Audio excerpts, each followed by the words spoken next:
top most wanted person na sangkot sa illegal na droga ang naaresto ng mga operatiba ng Caloocan City Police Station sa isinagawang manhunt operation sa Barangay 35 Caloocan City. Kinilalang akusado na si alias Demay, 45 anyos, residente rin ng nasabing barangay.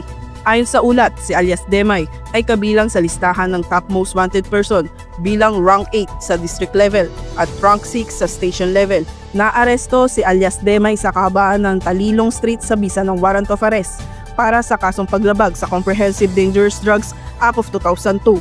Ang warrant ay inilabas ni Honorable Bernard R. Rosario, presiding judge ng RTC Branch 120 Caloocan City, kung saan walang piyansang inirekomenda. Matapos ang pagkakaaresto, dinala ang suspect sa Caloocan City Medical Center para sa kaukulang medikal at pisikal na pagsusuri at pagkatapos ay inilipat sa tanggapan ng IDMS Warrant and Subpoena Section para sa pansamantalang detensyon at paghahanda ng mga dokumento para sa pagsasauli ng warrant sa korte habang hinihintay ang commitment order mula sa hukuman.